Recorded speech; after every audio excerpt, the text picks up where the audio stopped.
प्रभु यीशु मसीह के नाम दे विच पिता परमेश्वर का धन्नवाद। सारे रब के प्यारिਆਂ ਨੂੰ प्रभु यीशु मसीह के नाम दे विच जय मसीह दी। और अज दा जिहड़ा विशा है वो शराब बारे जां किसी भी नशे बारे है।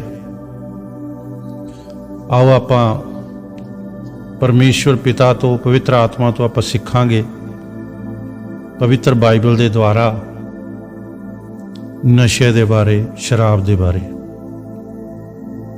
जो मैं सीखा है अज तक, जिन्ना भी प्रभु ने आपां नूं सिखाया कि पवित्र बाइबल के अनुसार नशा बिल्कुल भी नहीं करना।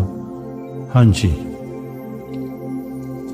सो आपां प्रभु के वचनों के विचों जदों सीखते हैं कि नूह नबी के जमाने के वेले नूह के टाइम ते बाइबल च लिखा पाप बहुत वध गया सी।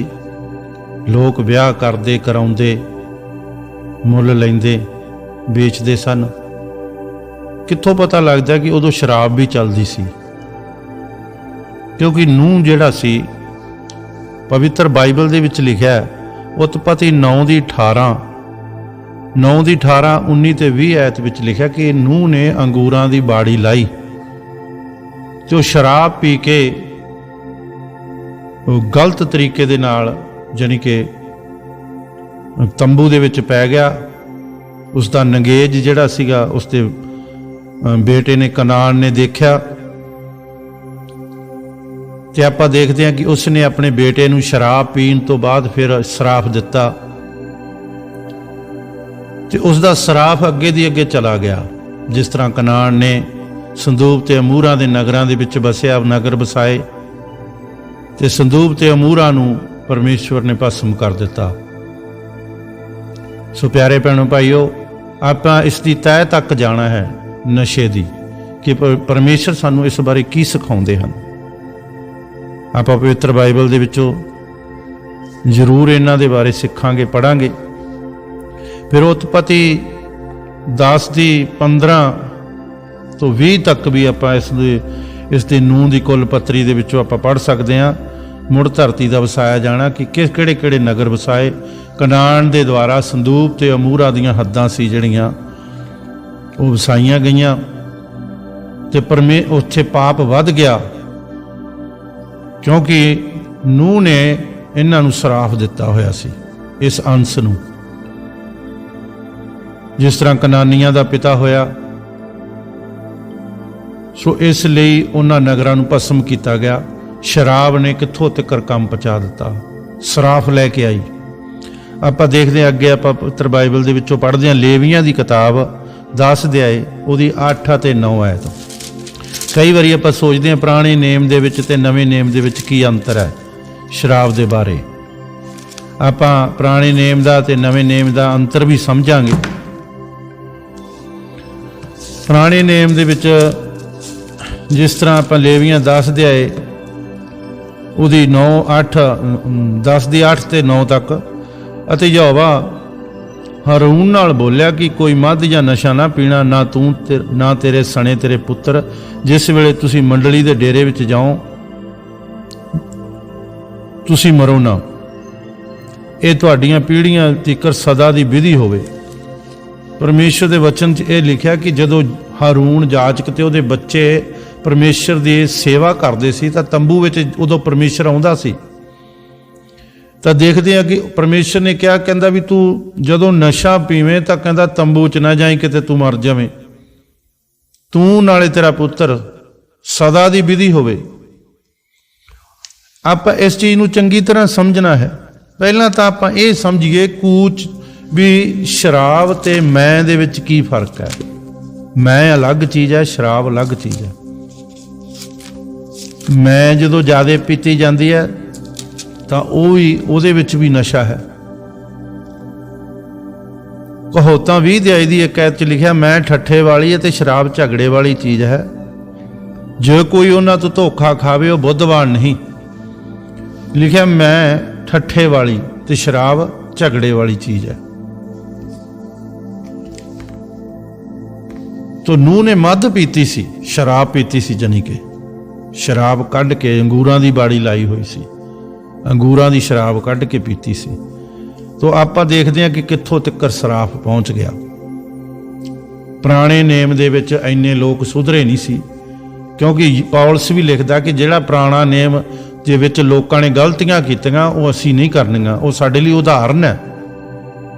आपां इन्हां वचनां दे विचों की सिੱਖਿਆ कहावतां दे विचों शराब अते मैं अलग अलग चीज़ां दोने।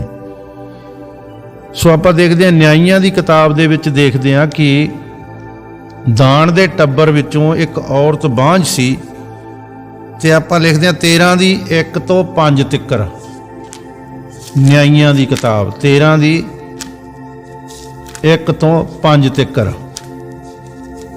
ਇਹਦੇ ਵਿੱਚੋਂ ਆਪਾਂ ਪੜਾਂਗੇ ਪ੍ਰਭੂ ਦੀ ਬਚਨਾਂ ਦੇ ਵਿੱਚੋਂ, ਤਾਂ ਆਪਾਂ ਸਿੱਖ ਸਕੀਏ ਤੇ ਇਹਨਾਂ ਦੇ ਵਿੱਚ ਕੀ ਅੰਤਰ ਹੈ। ਯਹੋਸ਼ੂਆ ਤੋਂ ਅੱਗੇ ਹੈ। ਇਜ਼ਰਾਈਲੀਆਂ ਨੇ ਯਹੋਵਾ ਦੀ ਨਿਗਾਹ ਵਿੱਚ ਫੇਰ ਬਦੀ ਕੀਤੀ ਅਤੇ ਯਹੋਵਾ ਨੇ ਉਹਨਾਂ ਨੂੰ 40 ਵਰਿਆਂ ਤੀਕਰ ਫਲਸਤੀਨੀਆਂ ਦੇ ਹੱਥ ਸੌਂਪ ਦਿੱਤਾ। ਦਾਨ ਦੇ ਟੱਬਰ ਵਿੱਚੋਂ ਇੱਕ ਜਣਾ ਮਨੋਆ ਨਾਮ ਸਰਾਹ ਦਾ ਸੀ, ਉਹਦੀ ਪਤਨੀ ਬਾਝ ਸੀ ਅਤੇ ਉਹ ਕੋਈ ਬਾਲ ਨਾ ਜਣੀ। ਯਹੋਵਾ ਦੇ ਦੂਤ ਨੇ ਉਸ ਤੀਵੀ ਨੂੰ ਦਰਸ਼ਨ ਦੇ ਕੇ ਆਖਿਆ, ਵੇਖ ਤੂੰ ਬਾਂਝ ਹੈ ਅਤੇ ਜਣਦੀ ਨਹੀਂ, ਪਰ ਤੂੰ ਗਰਭਣੀ ਹੋਵੇਂਗੀ ਅਰ ਪੁੱਤਰ ਜਣੇਗੀ। ਸੋ ਹੁਣ ਧਿਆਨ ਰੱਖੀ ਅਤੇ ਦਾਖ ਰਸ ਜਾਂ ਕੋਈ ਅਮਲ ਵਾਲੀ ਚੀਜ਼ ਨਾ ਪੀਵੀਂ ਅਤੇ ਸ਼ੁੱਧ ਵਸਤਾਂ ਨਾ ਖਾਵੀਂ, ਕਿਉਂ ਜੋ ਵੇਖ ਤੂੰ ਗਰਭਣੀ ਹੋਵੇਂਗੀ ਅਤੇ ਪੁੱਤਰ ਜਣੇਗੀ। ਜਾਂ ਕੋਈ ਵੀ ਨਸ਼ਾ ਕਿਸੇ ਵੀ ਕਿਸਮ ਦਾ। ਨਿਆਂਇਆਂ 13 ਦੀ 13-14 ਐਤ ਵਿੱਚ ਵੀ ਇਹੋ ਹੀ ਲਿਖਿਆ ਹੈ। ਯਹੋਵਾ ਦੇ ਦੂਤ ਨੂੰ ਮਨੋਆ ਨੂੰ ਉਹਨਾਂ ਸਭਨਾਂ ਤੋਂ ਜੋ ਮੈਂ ਆਖਿਆ ਹੈ ਇਹ ਤੀਵੀਂ ਸੰਗ ਕਰੇ। ਕੋਈ ਅਜਿਹੀ ਵਸਤ ਜੋ ਦਾਖ ਜਾਂ ਹੋਵੇ ਜਾਂ ਇਹ ਨਾ ਖਾਵੇ ਅਤੇ ਦਾਖ ਰਸ ਜਾਂ ਕੋਈ ਅਮਲ ਵਾਲੀ ਚੀਜ਼ ਨਾ ਪੀਵੇ ਅਤੇ ਅਸ਼ੁੱਧ ਵਸਤਾਂ ਨਾ ਖਾਵੇ। ਇਹਨਾਂ ਸਭਨਾਂ ਆਗਿਆ ਦਾ ਚੇਤਾ ਰੱਖੇ ਜੋ ਮੈਂ ਇਹਨੂੰ ਆਖੀਆਂ ਹਨ। ਹਾਲੇਲੂਇਆ। ਸੋ ਆਪਾਂ ਦੇਖਦੇ ਹਾਂ ਕਿ ਇਹ ਦਾਨ ਦੇ ਟੱਬਰ ਵਿੱਚੋਂ ਜੋ ਔਰਤ ਹੈ, ਇਸ ਨੂੰ ਕੀ ਕਿਹਾ ਸੀ ਵੀ ਜਿਹੜਾ ਤੇਰੇ ਲੜਕਾ ਜੰਮੂਗਾ ਉਹ ਪੇਟ ਤੋਂ ਹੀ ਉਹ ਮੇਰਾ ਪਿਆਰਾ ਹੋਊਗਾ ਤੇ ਮੈਂ ਉਹਦੇ ਨਾਲ ਹੋਊਗਾ, ਤੂੰ ਕੋਈ ਨਸ਼ਾ ਨਹੀਂ ਕਰਨਾ। ਸੋ ਆਪਾਂ ਦੇਖਦੇ ਹਾਂ ਕਿ ਲੂਕਾ 1 ਅਧਿਆਇ ਦੀ 5 ਤੋਂ 15 ਤੱਕ ਜ਼ਕਰੀਆ ਇੱਕ ਜਾਜਕ ਸੀ, ਉਹਦੀ ਪਤਨੀ ਦਾ ਨਾਂ ਇਲਿਸਬਤ ਸੀ, ਜਿਸ ਦੇ ਪੇਟੋਂ ਯਹੂਨਾ ਬਪਤਿਸਮਾ ਦੇਣ ਵਾਲਾ ਪੈਦਾ ਹੋਇਆ। ਤਾਂ ਦੂਤ ਨੇ ਜ਼ਕਰੀਆ ਨੂੰ ਦਰਸ਼ਨ ਦੇ ਕੇ ਆਖਿਆ, ਤੇਰੀ ਪਤਨੀ ਇੱਕ ਪੁੱਤਰ ਨੂੰ ਜਨਮ ਦੇਊਗੀ ਤੇ ਉਹ ਪੇਟ ਤੋਂ ਹੀ ਪਰਮੇਸ਼ਵਰ ਦਾ ਪਿਆਰਾ ਹੋਊਗਾ, ਪੇਟ ਤੋਂ ਹੀ ਜਾਣੀ ਕਿ ਪਰਮੇਸ਼ਰ ਉਸ ਦੇ ਨਾਲ ਹੋਊਗਾ। ਪਰ ਉਹ ਕਦੇ ਮਦ ਜਾਂ ਨਸ਼ਾ ਨਹੀਂ ਪੀਊਗਾ। ਉਹ ਜਿਹੜਾ ਪੇਟੋਂ ਜੰਮੂਗਾ ਬੱਚਾ, ਲਿਖਿਆ ਮੈਂ ਥੋੜਾ ਪੜ੍ਹ ਕੇ ਤੁਹਾਨੂੰ ਸੁਣਾ ਦਿੰਦਾ, ਸੁਣੋ ਧਿਆਨ ਨਾਲ। ਇਸ ਦੀ ਆਪਾਂ 1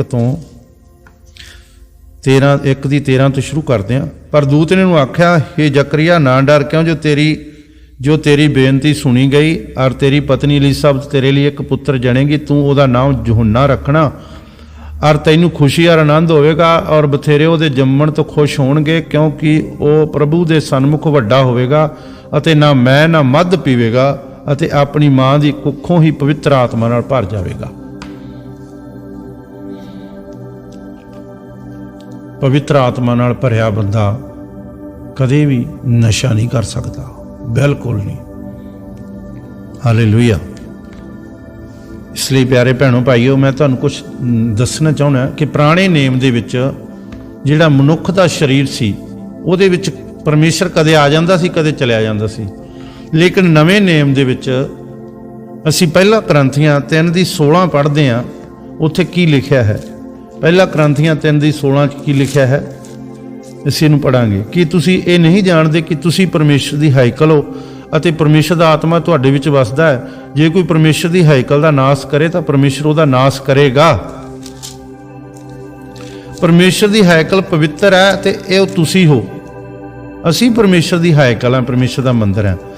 ਪਹਿਲਾ ਕਰੰਥੀਆਂ 6 ਦੀ 19 'ਚ ਕੀ ਲਿਖਿਆ? ਅਥਵਾ ਕਿ ਤੁਸੀਂ ਇਹ ਨਹੀਂ ਜਾਣਦੇ ਵੀ ਤੁਹਾਡੀ ਦੇਹੀ ਤੁਹਾਡੇ ਅੰਦਰ ਪਵਿੱਤਰ ਆਤਮਾ ਦੀ ਹੈਕਲ ਹੈ, ਜਿਹੜੀ ਤੁਹਾਨੂੰ ਪਰਮੇਸ਼ਰ ਦੀ ਵੱਲੋਂ ਮਿਲੀ ਹੈ ਅਤੇ ਤੁਸੀਂ ਆਪਣੇ ਆਪ ਦੇ ਨਹੀਂ ਹੋ, ਤੁਸੀਂ ਤਾਂ ਮੁੱਲ ਨਾਲ ਲਏ ਗਏ ਹੋ। 20 ਐਚ लिखा अपनी देही नाल परमेश्वर की वडियाई करो। दूसरा करंथियां 6 अध्याय की 14 ਐਤ तो लैके 18 तक लिखा है, तो आप 16 तो पढ़ते हाँ। दूसरा करंथियां 6 की 16 तो, अते परमेश्वर की हैकल मूर्तियां ना की वास्ता अथा असी तो अकाल पुरख की हैकल हाँ। जिवें परमेश्वर ने वचन किया, मैं उन्हां विच वास करांगा, मैं उन्हां च फिरिया करांगा, मैं उन्हां दा परमेश्वर होवांगा ते मेरी प्रजा होणगे। इसलिए तुसीं उन्हां विचों निकल आओ, अड्ड होवो। प्रभु आखदा है, किसी भ्रिष्ट वस्तु नूं हत्थ ना लाओ, मैं तुहानूं कबूल कर लवांगा और तुहाडा पिता होवांगा ते तुसीं मेरे पुत्र धीआं होवोगे। इस वचन सर्वशक्तिमान परमेश्वर दा है। हालेलूया। पुराने नेम दे विच जिहड़ा मंदिर सी वो तंबू दा बनिया जां इट्टां दा बनिया इस तरह दा हुंदा सी।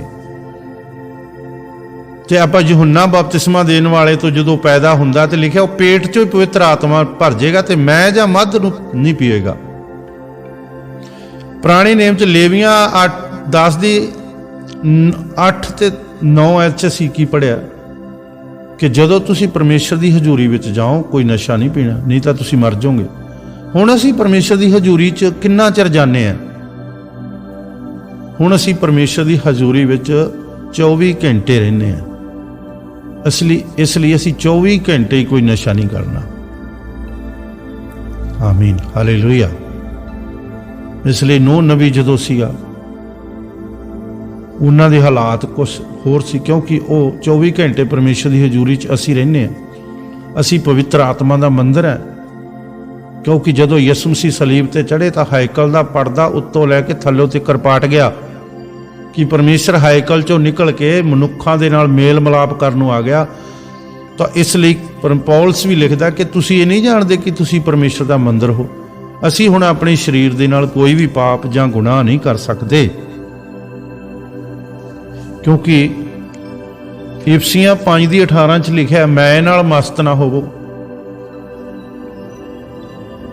सगों आत्मा नाल भरपूर हो जाओ। मैं नाल मस्त ना होवो जिहदे विच लुचपणा है, कहते आत्मा नाल भरपूर हो जाओ। इसलिए जिहड़े भी असी मैं नाल मस्त नहीं होना, असी आत्मा च भरपूर होना। इसलिए साडे लई ये जरूरी है कि असी इन्हां नवें नेम ते पुराने नेम दी वचनां नूं चंगी तरह समझिए। असी हुण परमेश्वर दा मंदिर है। जिस तरह प्रभु यीशु मसीह शब्द देहधारी हो के संसार विच आए, उन्हां ते पवित्र आत्मा उतरिया, तो यीशु मसीह जी ने कहा, मेरा पिता मेरे नाल है, मेरा पिता हमेशा मेरे नाल आ। इसलिए प्यारे भैणों भाईओ, असी समझांगे कि असी कोई नशा नहीं करना, क्योंकि बाइबल दे विच इसकी सख्त मनाही है नवें नेम दे विच। क्यों असी हुण परमेश्वर दा मंदिर है। हुण इट्टां दा मंदिर जां ये मंदिर नहीं रहे। परमेश्वर ने आदमी दा जिहड़ा दिल है ਉਹਦੇ ਵਿੱਚ ਕੀ ਹੈ, ਮੰਦਰ ਦੇ ਵਿੱਚ ਕੀ ਹੁੰਦਾ ਸੀ, ਜਾਂ ਆਪਾਂ ਦੇਖਦੇ ਹਾਂ ਪੁਰਾਣੇ ਨੇਮ ਦੇ ਵਿੱਚ ਕੀ ਹੁੰਦਾ ਸੀ ਕਿ ਉਹਦੇ ਵਿੱਚ ਉਹ ਜਿਹੜਾ ਪਵਿੱਤਰ ਸਥਾਨ ਸੀ ਉੱਥੇ ਕੋਈ ਨਹੀਂ ਜਾ ਸਕਦਾ ਸੀ। ਉਹਦੇ 3 ਹਿੱਸੇ ਹੁੰਦੇ ਸੀ। ਇੱਕ ਵਿੱਚ ਬਲੀਆਂ ਚੜਾਈਆਂ ਜਾਂਦੀਆਂ ਸੀ, ਇੱਕ ਵਿੱਚ ਸ਼ਮਾਦਾਨ ਜਾਂ ਆਰਾਧਨਾ ਕੀਤੀ ਜਾਂਦੀ ਸੀ, ਤੇ ਤੀਸਰੇ ਦੇ ਵਿੱਚ ਪਵਿੱਤਰ ਗ੍ਰੰਥ ਪਿਆ ਹੁੰਦਾ ਸੀ, ਜਾਣੀ ਪਰਮੇਸ਼ਰ ਦਾ ਵਚਨ ਪਿਆ ਹੁੰਦਾ ਸੀ। ਜਿੱਥੇ ਪਰਮੇਸ਼ਰ ਦਾ ਵਚਨ ਸੀ ਉੱਥੇ ਕੋਈ ਵੀ ਭ੍ਰਿਸ਼ਟ ਵਸਤੂ ਨਹੀਂ ਜਾ ਸਕਦੀ ਸੀ, ਕੋਈ ਆਦਮੀ ਵੀ ਨਹੀਂ ਜਾ ਸਕਦਾ ਸੀ, ਆਮ ਆਦਮੀ ਵੀ ਨਹੀਂ ਜਾ ਸਕਦਾ ਸੀ। ਇਸ ਲਈ ਹੁਣ ਪਰਮੇਸ਼ਰ ਨੇ ਯਿਸੂ ਮਸੀਹ ਦੇ ਦੁਆਰਾ ਸਾਡੇ ਪਾਪਾਂ ਦਾ ਬਲੀਦਾਨ ਕੀਤਾ। ਯਿਸੂ ਮਸੀਹ ਨੇ ਸਾਡੇ ਪਾਪਾਂ ਤੇ ਸਰਾਫਣ ਚੁੱਕ ਲਿਆ। ਇਸ ਲਈ ਪਰਮੇਸ਼ਰ ਉਸ ਹੈਕਲ ਚੋਂ ਨਿਕਲ ਕੇ ਇਸ ਹੈਕਲ ਵਿੱਚ ਆ ਗਿਆ। ਇਸ ਲਈ ਇਹ ਇੰਨੀ ਪਵਿੱਤਰ ਹੈ ਕਿ ਕੋਈ ਵੀ ਭ੍ਰਿਸ਼ਟ ਵਸਤੂ ਇਹਦੇ ਵਿੱਚ ਨਹੀਂ ਜਾ ਸਕਦੀ। ਹਾਲੇਲੂਇਆ। ਆਪਾਂ ਇਹ ਵੀ ਪੜ੍ਹ ਵੀ ਲਿਆ ਕਿ ਦਾਨ ਦੇ ਟੱਬਰ ਦੇ ਵਿੱਚੋਂ ਸਤੇਵੀ ਨੂੰ ਕੀ ਦੂਤ ਨੇ ਕਿਹਾ ਸੀ, ਤੇ ਜ਼ਕਰੀਆ ਨੂੰ ਕੀ ਦੂਤ ਨੇ ਕਿਹਾ ਸੀ ਕਿ ਉਹ ਪਵਿੱਤਰ ਆਤਮਾ ਨਾਲ ਭਰ ਜਾਏਗਾ, ਮੈਂ ਜਾਂ ਮੱਧ ਕੋਈ ਨਸ਼ਾ ਨਹੀਂ ਕਰੇਗਾ। ਹਾਰੂਨ ਨੂੰ ਤੇ ਉਹਦੇ ਬੱਚਿਆਂ ਨੂੰ ਪਰਮੇਸ਼ਰ ਨੇ ਕੀ ਆਖਿਆ, ਜਦੋਂ ਤੁਸੀਂ ਪਰਮੇਸ਼ਰ ਦੀ ਹਜ਼ੂਰੀ 'ਚ ਜਾਓ। ਕਿੰਨਾ ਚਿਰ ਅਸੀਂ ਪਰਮੇਸ਼ਰ ਦੀ ਹਜ਼ੂਰੀ 'ਚ ਜਾਣਾ? ਅਸੀਂ 24 ਘੰਟੇ ਪਰਮੇਸ਼ਰ ਦੀ ਹਜ਼ੂਰੀ ਵਿੱਚ ਰਹਿਣਾ ਹੈ। ਹਾਲੇਲੂਇਆ। क्योंकि यूहन्ना 14 अध्याय च लिखा कि वह पवित्र आत्मा आऊगा तो सदा तुहाडे संग रहूगा। सो प्यारे भैणों भाईओ, असी मैं तुहाडे नाल नशे दे वास्ते भी पढ़दा हाँ। गलातियां 5:19 दे विच 19 ਤੋਂ ਲੈ ਕੇ 21 ਤੱਕ। ਹੁਣ ਸਰੀਰ ਦੇ ਕੰਮ ਤਾਂ ਪ੍ਰਗਟ ਹਨ, ਇਹ ਹਨ ਹਰਾਮਕਾਰੀ, ਗੰਦਮੰਦ, ਲੁੱਚਪੁਣਾ, ਮੂਰਤੀ ਪੂਜਾ, ਜਾਦੂਗਰੀ, ਵੈਰ, ਝਗੜੇ, ਹਸਤ, ਕ੍ਰੋਧ, ਧੜੇਬਾਜ਼ੀਆਂ, ਫੁੱਟਾਂ, ਖਾਰ, ਨਸ਼ੇ, ਬਦਮਸਤੀਆਂ, ਨਸ਼ੇ, ਹੋਰ ਵੀ ਇਹੋ ਜਿਹੇ ਕੰਮ। ਮੈਂ ਤੁਹਾਨੂੰ ਇਹਨਾਂ ਗੱਲਾਂ ਦੇ ਵਿਖੇ ਸਾਫ਼ ਆਖਦਾ ਹਾਂ, ਜਿਵੇਂ ਮੈਂ ਤੁਹਾਨੂੰ ਅੱਗੇ ਵੀ ਕਿਹਾ ਸੀ ਕਿ ਜਿਹੜੇ ਇਹੋ ਜਿਹੇ ਕੰਮ ਕਰਦੇ ਨੇ ਉਹ ਪਰਮੇਸ਼ਰ ਦੇ ਰਾਜ ਦੇ ਅਧਿਕਾਰੀ ਨਹੀਂ ਹੋਣਗੇ।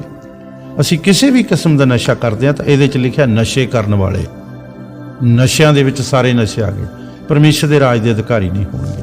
ਜਿਸ ਤਰ੍ਹਾਂ ਪਹਿਲਾ ਗ੍ਰੰਥੀਆਂ ਦੇ ਵਿੱਚ ਵੀ ਲਿਖਿਆ, ਉਸ ਤੋਂ ਵੀ ਅਸੀਂ ਸਿੱਖ ਸਕਦੇ ਹਾਂ। ਅਥਵਾ ਤੁਸੀਂ ਕੀ ਨਹੀਂ ਜਾਣਦੇ ਕਿ ਕੁਧਰਮੀ ਲੋਕ ਪਰਮੇਸ਼ਰ ਦੇ ਰਾਜ ਦੇ ਅਧਿਕਾਰੀ ਨਹੀਂ ਹੋਣਗੇ। ਧੋਖਾ ਨਾ ਖਾਓ, ਨਾ ਹਰਾਮ ਕਰ, ਨਾ ਜਨਾਹ ਕਰ। ਇਹਦੇ ਵਿੱਚ ਵੀ ਸ਼ਰਾਬੀ, ਲੋਭੀ, ਗਾਲਾਂ ਕੱਢਣ ਵਾਲੇ। ਅਸੀਂ ਹੁਣ ਗਾਲਾਂ ਵੀ ਨਹੀਂ ਕੱਢ ਸਕਦੇ, ਝੂਠ ਵੀ ਨਹੀਂ ਬੋਲ ਸਕਦੇ, ਕੋਈ ਪਾਪ ਨਹੀਂ ਕਰ ਸਕਦੇ, ਕੋਈ ਵੀ ਨਹੀਂ ਕਰ ਸਕਦੇ, ਕਿਉਂਕਿ ਸਾਡੇ ਅੰਦਰ ਪਰਮੇਸ਼ਰ ਦਾ ਆਤਮਾ ਹੈ, ਸਾਡੇ ਅੰਦਰ ਪਰਮੇਸ਼ਰ ਦਾ ਵਚਨ ਹੈ। ਜਿੱਥੇ ਵਚਨ ਹੈ ਉੱਥੇ ਮੰਦਰ ਹੈ। ਕਿਉਂਕਿ ਪੁਰਾਣੇ ਨੇਮ ਦੇ ਵਿੱਚ ਜਿੱਥੇ ਉੱਥੇ ਬਾਈਬਲ ਰੱਖਿਆ, ਗ੍ਰੰਥ ਰੱਖਿਆ ਜਾਂਦਾ ਸੀ ਪੁਰਾਣੇ ਨੇਮ ਦਾ, ਤੋਂ 10 ਹੁਕਮ ਰੱਖੇ ਜਾਂਦੇ ਸੀ, ਉੱਥੇ ਪਰਮੇਸ਼ਰ ਦਾ ਮੰਦਰ ਸੀ। ਸੋ ਪਿਆਰੇ ਭੈਣੋ ਭਾਈਓ, ਆਪਾਂ ਇਹਨਾਂ ਗੱਲਾਂ ਦੇ ਵਿੱਚੋਂ ਅੱਜ ਇਹ ਸਾਫ਼-ਸਾਫ਼ ਸਿੱਖ ਲਿਆ ਹੈ ਕਿ ਕਿਸ ਤਰ੍ਹਾਂ ਮੈਂ ਅਤੇ ਸ਼ਰਾਬ ਦੇ ਵਿੱਚ ਕੀ ਅੰਤਰ ਹੈ, ਤੇ ਕਿਸ ਤਰ੍ਹਾਂ ਅਸੀਂ ਜਿਹੜੇ ਲੋਕ ਵੀ ਪਵਿੱਤਰ ਆਤਮਾ ਦੇ ਵਿੱਚ ਭਰਨਗੇ ਉਹ ਕਦੇ ਵੀ ਮੈਂ ਜਾਂ ਮਦ ਨਹੀਂ ਪੀਣਗੇ। ਸੋ ਇਹਨਾਂ ਗੱਲਾਂ ਨੂੰ ਸਮਝੋ, ਕਿਉਂਕਿ ਪਿਆਰੇ ਭੈਣੋ ਭਾਈਓ, ਆਪਾਂ ਦੇਖਦੇ ਹਾਂ ਕਿ ਜਿਹੜਾ ਪਵਿੱਤਰ ਆਤਮਾ 'ਚ ਭਰਪੂਰ ਹੈ ਉਹ ਇਹਨਾਂ ਚੀਜ਼ਾਂ 'ਚ ਮਸਤ ਨਹੀਂ ਹੋ ਸਕਦਾ, ਕਿਉਂ ਅਸੀਂ ਪਰਮੇਸ਼ਰ ਦਾ ਮੰਦਰ ਹੈ।